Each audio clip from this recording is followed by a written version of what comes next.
नमस्कार, आप देख रहे हैं स्टार न्यूज और मैं हूं आपके साथ माधुरी तिवारी। शुरुआत करेंगे यूपी के बुलेटिन। खबर फिरोजाबाद से है, जहां जिला पंचायत चुनाव के बाद गांव-गांव में कोरोना ने दस्तक दे दी है। ग्राम पंचायत गागनी में 6 लोग पॉजिटिव पाए गए हैं और ग्राम पंचायत मुनियाखेड़ में एक पेशेंट पॉजिटिव पाया गया है। ग्राम पंचायत गागनी में सैंपल लेने पहुंची टीम के पास नहीं था जांच करने का सामान और न ही पाई गई कोई भी जांच की सामग्री और ग्राम पंचायत मुनियाखेड़ा में अभी तक नहीं पहुंची है टीम। राजकुमार जी, कौन सा गांव है? गांव मुनियाखेड़ा। प्रधान है आप यहाँ? जी। कितनी आबादी होगी समथिंग? इसके गांव की आबादी लगभग 2000। अच्छा, यहाँ जैसे चुनाव हुआ, चुनाव के बाद सरकार ने घर घर टीम भेजी है जांच के लिए, तो आपके यहाँ पे पेशेंट है कोरोना पॉजिटिव? एक पॉजिटिव है। अच्छा, ऐसा कोई टीम आई सरकार द्वारा, ऐसे आदेश किए हैं गाँव में टीम जाएगी जाँच करेंगे? नहीं आई। नहीं आई, कोई टीम नहीं आई? कोई नहीं आई। अच्छा, अभी तक कोई कोरोना से आपके यहाँ कोई मृत्यु हुई है? ऐसे कोई बीमार पड़ गया हो या मौत हो गई? जी नहीं। नहीं। अच्छा, क्या कहना चाहेंगे सरकार से, जिस तरह पॉजिटिव महिला निकली है, जांच हो नहीं रही, क्या कहना चाहेंगे? जांच होनी चाहिए, पूरी टीम आनी चाहिए, पूरे गांव की आसपास की भी समस्या तो है ही है, हर जगह समस्या है। खबर महाराजगंज से है, जहां जिले के फरीदा थाना क्षेत्र के करहिया पुल के पास आज उस समय एक भीषण सड़क हादसा हो गया जब बारात जा रही थी। जी हां, आर्टिका कार को सामने से ट्रक ने जोरदार टक्कर मार दी। टक्कर इतनी जबरदस्त थी कि आर्टिका कार के परखच्चे उड़ गए और आर्टिका कार में सवार 4 लोगों की मौके पर ही दर्दनाक मौत हो गई। वहीं 4 लोग गंभीर रूप से घायल बताए जा रहे हैं। ये देखिए, आज शाम को लगभग 8:15 बजे नीला छापर गांव से एक बारात जा रही थी महुई थाना कैंपियरगंज में। तो एक आर्टिका गाड़ी में 8 व्यक्ति सवार थे, बारात जा रहे थे और ये एक ट्रक से इनका एक्सीडेंट हुआ, जिसमें ऑन द स्पॉट 4 व्यक्तियों की मृत्यु हो गई और 4 लोगों को यहाँ से तत्काल गाड़ी से निकलवाकर जिला अस्पताल में दाखिल कराया गया, जहाँ पर उनका इलाज हो रहा है। खबर कानपुर से है, जहां आईपीएस अफसर की जिम्मेदारी कानून व्यवस्था को चुस्त दुरुस्त करने की होती है। वहीं संकट काल में अगर वही अफसर अपनी जिम्मेदारी के साथ साथ मरीजों की सेवा में लगे तो तारीफ ही बनती है। पुलिस लाइन में कोरोना मरीजों के लिए 16 बेड के लिए एक हॉस्पिटल की कमान एडीसीपी डॉक्टर अनिल कुमार के हाथों में है। पुलिस लाइन में बने एक, आपको बता दें, हॉस्पिटल में पुलिसकर्मियों व उनके परिजनों का इलाज होता है। जोधपुर के एसएन मेडिकल कॉलेज में एमबीबीएस करने वाले डॉक्टर अनिल कुमार इस अस्पताल की कमान संभाले नजर आए। क्या नाम है आपका? मेरा नाम डॉक्टर विशाल मिश्रा है। डॉक्टर साहब, ये बताइए कि यहाँ पे कितने पेशेंट हैं, कितने बेड हैं इस हॉस्पिटल में? जी, बेड तो यहाँ पर 15 से अधिक हैं और अभी हमारे पास पेशेंट जो हैं 4 एडमिट थे, 2 की और छुट्टी होके जा चुके हैं। ये हमारा तीसरा पेशेंट है जो आज हम लोग इनको डिस्चार्ज कर रहे हैं। ये जब हमारे पास आए थे तो इनका सैचुरेशन लेवल था वो 81% था इन रूम एयर और इनका HRCT स्कोर 15 आउट ऑफ भर्ती हुए थे और आज 10 तारीख को इनका पिछले 2 दिन से इनका सैचुरेशन जो है ये 96, 97 इन रूम एयर मेंटेन कर रही हैं। तो इस वजह से और बाकी भी दिक्कतें इनको नहीं हैं, सांस फूलना और भी चीज़ें, खराश भी नहीं है और सभी चीज़ें ठीक लग रही हैं। इस वजह से आज इनको अपनी देखरेख में डिस्चार्ज कर रहे हैं और इनका रैपिड एंटीजन टेस्ट करवाया गया, वो भी निगेटिव आया है। और हम डॉक्टर अनिल कुमार जी जो एसपी वेस्ट हैं हमारे कानपुर के, उनके नेतृत्व में ये काम संभव हो पाया है। यहाँ पर ये L1 हॉस्पिटल है, लेवल 1 का। यहाँ पर टोटल मेडिकेशन जो है ओरली होता है, ऑक्सीजन प्रोवाइड होती है पेशेंट को और थोड़ा बहुत जो इंजेक्टेबल सुविधा भी हम प्रोवाइड की है पेशेंट को कि जिससे वो जल्दी रिकवर हो सकें।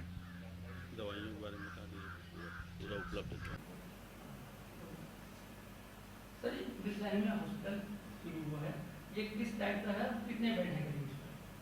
पुलिस लाइन में पुलिस कर्मियों और उनके परिजनों और यदि आवश्यकता पड़ती है तो सामान्य जनता के लिए भी जो कोविड के मरीज हैं उनकी आवश्यकताओं को ध्यान में रखते हुए एक L1 कोविड फैसिलिटी तैयार की गई है।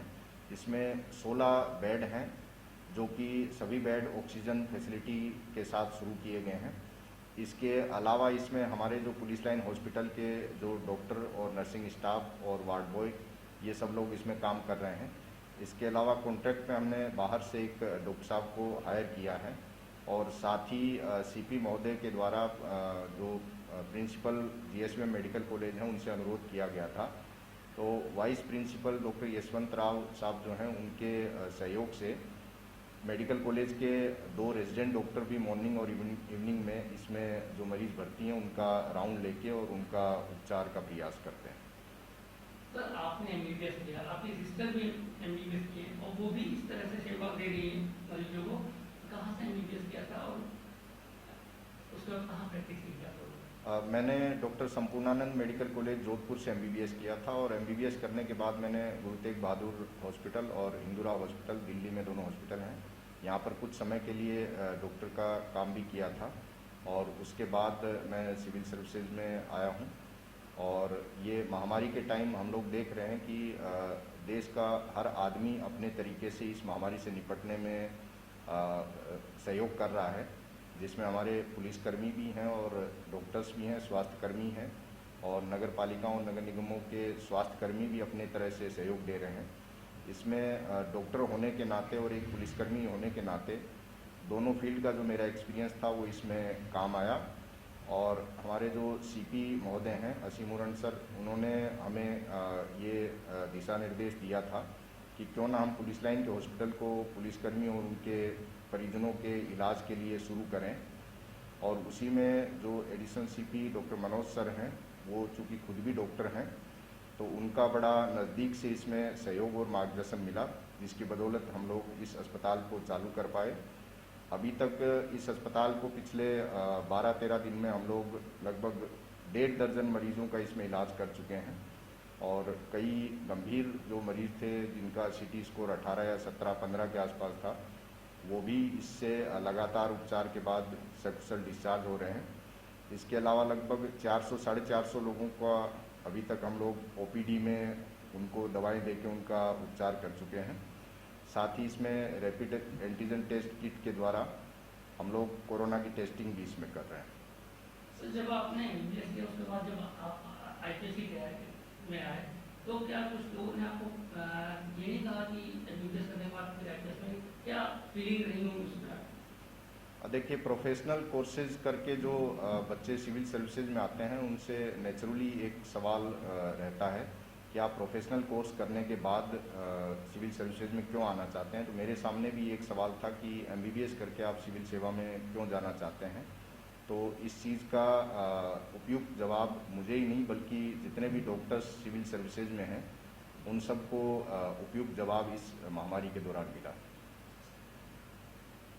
सर कैसा महसूस कर रहे हैं, किस तरीके से मैनेज कर पा रहे हैं? देखिए, इस समय देश के सभी नागरिक और जितने भी हमारे स्वास्थ्यकर्मी हों चाहे पुलिसकर्मी हों, सभी लोग इस जिम्मेदारी को बढ़ चढ़ के निभा रहे हैं। उन्हीं में से मैं भी वही कर रहा हूं। मुझे नहीं लगता कि मैं कोई खास या कुछ अलग कर रहा हूं। खबर मथुरा से है, जहां कैबिनेट मंत्री चिकित्सा एवं स्वास्थ्य श्री जय प्रताप सिंह द्वारा मुख्य चिकित्सा अधिकारी मथुरा डॉक्टर रचना गुप्ता साथ कोविड-19 महामारी के अंतर्गत चिकित्सा सेवाओं पर विचार विमर्श किया गया। साथ में संयुक्त निर्देशक डॉक्टर रविंद्र गुप्ता एवं RR टीम के नोडल डॉक्टर भूपदेव उपस्थित रहे। आज स्वास्थ्य मंत्री जी से मुलाकात के दौरान उन्होंने मथुरा जनपद में सारे जो स्वास्थ्य विभाग द्वारा जो कार्य कराए जा रहे हैं उसकी सराहना की और उन्होंने सभी मथुरा जनपद के सभी जो होम आइसोलेशन में जो मरीज हैं सभी को दवाइयों की किट पहुंचाने के लिए विशेष रूप से इंतजाम करने के निर्देश दिए। RRT टीमों को इसके हेतु निर्देशित किया। खबर कासगंज से है, जहां कोरोना वैश्विक महामारी के दौर में लगातार मौतों का सिलसिला थमने का नाम नहीं ले रहा और यही वजह है कि लगातार शमशान घाट पर लाशों का अंतिम संस्कार हो रहा है। लंबी लंबी कतार में चिताएं जल रही हैं। ज़्यादा लाशें आने की वजह से लकड़ियों की कमी नज़र आ रही है, लकड़ियों की किल्लत हो रही है। एम्बुलेंस के जरिए लाशों का सिलसिला थमने का नाम नहीं ले रहा। बैराज पे डेड बॉडी आ रही है, लगभग रोजाना कितनी डेड बॉडी आती है? 50 से ज़्यादा आती है सर। अच्छा, इसमें किस महामारी की ज़्यादा? सब कोरोना की है ज़्यादातर। ज़्यादातर कोरोना की आ रही है। लगभग कितनी डेड बॉडी रोज जलते हुए देखते हैं आप? ज़्यादा आ जाती है सर जी, 60-70 इससे ज़्यादा ही रहती है, 50 से काफ़ी। खबर भदोही जिले से है, जहां मशीन से धान की कुटाई कर रहे युवक पर विशाल पेड़ गिर गया। पेड़ के नीचे दबकर युवक की मौत हो गई। चौरी थाना क्षेत्र के ममहर गांव में ट्रैक्टर मशीन से 18 वर्षीय पंकज सरोज नाम का युवक धान की कुटाई कर रहा था। उसी दौरान विशाल बरगद का पेड़ गिरने से उसकी मौत हो गई। खबर औरैया से है, जहां बिधुना कोतवाली क्षेत्र के भगत सिंह चौराहा पर पुलिस ने लॉकडाउन का उल्लंघन करने वालों के खिलाफ अभियान चलाया। वहीं हड़कंप मच गया लोगों में। 2 पहिया व 4 पहिया वाहनों के खिलाफ कार्रवाई की गई तो वहां से गुजर रहे 4 पहिया वाहन पर सवार एक सीआरपीएफ जवान पुलिस द्वारा रोके जाने पर जवान सीओ से बिगड़ने लगा, जिसके बाद काली फिल्म उतारने के बाद सीओ ने कोविड नियमों को उल्लंघन करने के मामले में जवान के खिलाफ दर्ज किए हैं मामले। खबर कुशीनगर से है, जहां बोलेरो पर बाइक में दर्दनाक भिड़ंत हो गई। बाइक सवार 2 युवक की मौत, एक घायल बताया जा रहा है। एक बाइक सवार थे 3 लोग, जिनमें से एक अभी घायल बताया जा रहा है और 2 की मौके पर ही मौत हो गई।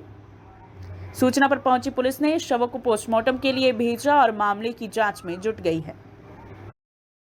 खबर गाजियाबाद से है, जहां कोरोना के चलते लागू लॉकडाउन का पालन करने के लिए गाजियाबाद के एसपी ग्रामीण धीरज राजा ने लोनी क्षेत्र में पैदल गश्त की।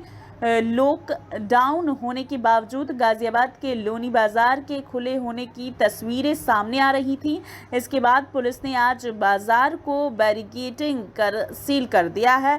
वहीं गाजियाबाद के एसपी ग्रामीण क्षेत्र में पैदल गश्त कर सुरक्षा व्यवस्था का जायजा लिया। बाज़ारों में अलग अलग दुकानें खुलने की अलग अलग समय सीमा निर्धारित की गई है। उसी के अनुसार यहाँ पर जो है लॉकडाउन का पालन करवाया जा रहा है। बीच के समय में कोई भी दुकानें नहीं खुलेंगी। शाम को 5 बजे से फिर जो आवश्यक सामान है उनकी दुकानें, मेडिकल स्टोर वगैरह 24 घंटे खुलेंगे। इसके अलावा अन्य कोई दुकानें नहीं खुलेंगी। तो उसी का अनुपालन कराने के लिए आज लोनी तराहा का जो मार्केट है वहाँ पर और पूरा राशिद अली गेट पूरे एरिया में पैदल गश्त की गई और इसमें 2-3 लोगों के खिलाफ जिनकी दुकानें खुली हुई थी, जो आटा चक्की वगैरह कुछ, जो कि अलाउ नहीं है इस समय खुलना, तो वो अवैध तरीके से खोले भी हुए थे। उसके अलावा भीड़ भी लगाई हुई थी। उन सबके विरुद्ध हमने मुकदमा लॉकडाउन का मुकदमा दर्ज करवाया है और पेट्रोलिंग की गई है। लगातार सुबह के समय और शाम के समय जो भी ऐसे संवेदनशील क्षेत्र हैं जहाँ पर भीड़ ज़्यादा लगने की संभावना है, वहाँ पेट्रोलिंग की जाएगी और कठोर धाराओं में मुकदमे इनके खिलाफ पंजीकृत किए जाएंगे। आज सुबह भी लगभग 10-12 मुकदमे पंजीकृत किए गए। आज शाम को भी हमने 3-4 मुकदमे पंजीकृत किए हैं। अगर लोग नहीं मानेंगे, ये उनकी बेहतरी के लिए है कि कोविड गाइडलाइंस का अनुपालन करें। कोरोना से बचाव के लिए बहुत ज़रूरी है। अगर कोई इसका अनुपालन नहीं करेगा तो हम उसके विरुद्ध कठोरतम कार्रवाई करेंगे। सर, लगातार केस बढ़ रहे हैं, उसके बाद भी लोग बाज़ारों में घूमते नज़र आ रहे हैं। उसको लेकर आप लोगों से क्या कहना चाहेंगे? लोगों से बस यही कहना चाहेंगे, आपकी जान है और आपकी जान बहुत कीमती है। किसी को ज़ोर ज़बरदस्ती से हम बहुत ज़्यादा कंट्रोल नहीं कर सकते। ये सब आपका खुद का वो है कि आप अपना खुद से बचाव करें, एक दूसरे का बचाव करेंगे। खुद का बचाव, अगर खुद का ही बचाव कर लिया तो सबका बचाव इसमें हो जाएगा, क्योंकि पूरा चेन रिएक्शन इस बीमारी में होता है और जिस तरह से केस आते हैं सीधा सीधा गली मोहल्ला पूरा प्रभावित होता है। इसीलिए समझदारी इसी में है कि घरों में रहें, बेफालतू में घर से बाहर ना निकलें और अगर निकलेंगे तो उसके लिए फिर हम लोग हैं। खबर आगरा से है, जहां आगरा के बाह इलाके में सूची के नाम पर काटकर दूसरी को थमा दिया जा रहा है प्रधान का प्रमाण पत्र। पीड़ित ने की राज्य निर्वाचन आयोग से शिकायत। पीड़ित दिनेश के अनुसार निर्वाचन द्वारा जीत की घोषणा करने के बाद प्रमाण पत्र के दूसरे व्यक्ति को थमा दिया गया। यानी कि पत्र दूसरे प्रत्याशी को दिया गया। पीड़ित के अनुसार मतदान के दौरान कुल 19,053 मत पड़े थे। हेराफेरी कर 2,056 मत दर्शाए गए हैं। मेरा नाम दिनेश सिंह भदौरिया है। मेरे ग्राम पंचायत रामपुर चंदसैनी है। मैं यहाँ प्रधान पद के लिए खड़ा हुआ था। जो निर्वाचन आयोग को प्रार्थना पत्र दिया है, जो शिकायत लिखित में की है, वो किस संबंध में किया है? मेरे जो वोट पड़े थे उसमें कहीं न कहीं कोई गड़बड़ी हुई है। मुझे जीता हुआ घोषित करने के बाद मुझे हरा दिया गया। प्रमाण पत्र किसी दूसरे को दे दिया गया है, जबकि वोट मुझे 986 वोट मेरे पड़े। मेरे प्रतिद्वंदी को उसमें दिखाया गया 1010 वोट, जबकि 1953 कुल वोट पड़े हैं। ये 123 वोट ज़्यादा होते हैं, वो कहाँ से आए? आपने जो लोग गांव के बता रहे थे कि आपका जो प्रमाण पत्र था वो खा दिया गया और जो हाँ, लिखा हुआ है वो सारी, क्या मामला है वो? हमारे नाम से प्रमाण पत्र बन गया था, मुझे वहाँ से पुलिस ने भगा दिया। बाकी दूसरी पार्टी अपना दूसरा प्रमाण पत्र लेके आ गई, जिसका भी वो वीडियो में भी उसने जिक्र किया है। और आपने चुनाव आयोग के अलावा किसी सक्षम अधिकारी को लिखित में प्रार्थना पत्र दिया? चुनाव आयोग को भी दिया है और भी अधिकारियों को देने जा रहा हूँ मैं। और इस मामले में आप क्या चाहते हैं? मेरे साथ में इंसाफ हो और सही रिकाउंटिंग हो इसमें, जो कि आगे जो सच्चाई सामने आए। डीएम साहब से मिले आप? डीएम साहब के पास में गया, डीएम साहब उस दिन मिले नहीं थे, मैं चला आया। खबर फतेहपुर से है, जहां पंचायत चुनाव के बाद ब्लॉक प्रमुख जिला पंचायत अध्यक्ष की बाजार हुई गर्म। फतेहपुर जिले के 13 ब्लॉक व कई जिले पंचायत सदस्य का चुनाव समाप्त होने के बाद अब ब्लॉक प्रमुख व जिला पंचायत अध्यक्ष के दावेदारों की बाजार गर्म होती नजर आ रही है। जहां जिले में कई जिला पंचायत सदस्य की सीटों से एक जिला पंचायत अध्यक्ष बनाना है, जिसको लेकर जिले के लगभग आधा दर्जन दिग्गजों ने अपना परचम लहराने के लिए हर तरीके के प्रयास जारी कर दिए हैं। देखिए, पूरे फतेहपुर ज़िले में हमारी एक ऐसी सीट थी को पूरे चर्चा में रही और सीट भी हमने बहुत अच्छे वोटों से निकाली। हमें खुद उम्मीद नहीं था कि हमें इतना जनता का सहयोग मिलेगा और जितने हम लोगों ने एक अपने अंदाज़ लगाया था उससे भी ज़्यादा बहुमत हमको मिला। जनता ने हमारे ऊपर भरोसा दिखाया, जिसके लिए जनता को बहुत बहुत धन्यवाद। हम बहुत आभारी रहेंगे, जनता के लिए हरदम सेवा करेंगे। तो क्या जिला पंचायत अध्यक्ष की भी तैयारी है आपकी? ये समीकरण की बात है। आज की डेट में जैसे माहौल चल रहा है, लोगों को कुछ बदलना चाहते हैं, कुछ नया चेहरा देखना चाहते हैं। अगर ऐसे समीकरण बनेंगे तो हम लड़ेंगे चुनाव, उसमें चुनाव लड़ने में हमें कोई गुरेज नहीं है। तो क्या किसी पार्टी से आप चुनाव लड़ना चाहेंगे या निर्दलीय? अब चुनाव तो अभी हमने जो सदस्य का लड़ा है ये निर्दलीय लड़ा, हमारा पार्टी ने टिकट काट दिया था। फिर भी हमें अगर पार्टी या कोई दूसरे दल से या निर्दल से जिससे भी चुनाव लड़ने का एक बनेगा, संभावना बनेगी, जो भी दिशा तय करेगी, जैसे हम हालात बनेंगे उस हालात में हम चुनाव लड़ेंगे। चर्चा है जिले के और कई दिग्गज लगे हुए हैं पार्टी में टिकट लेने के लिए। दिग्गज तो ऐसी वार्ड में भी बहुत लगे हुए थे, सारे दिग्गजों को हरा करके हम ऐसी वार्ड जीते हैं। तो क्या माना जाएगी, टिकट आपको ही मिलेगा? कुछ भी कहा जा सकता है राजनीति में, और फिर Bharatiya Janata party international party है।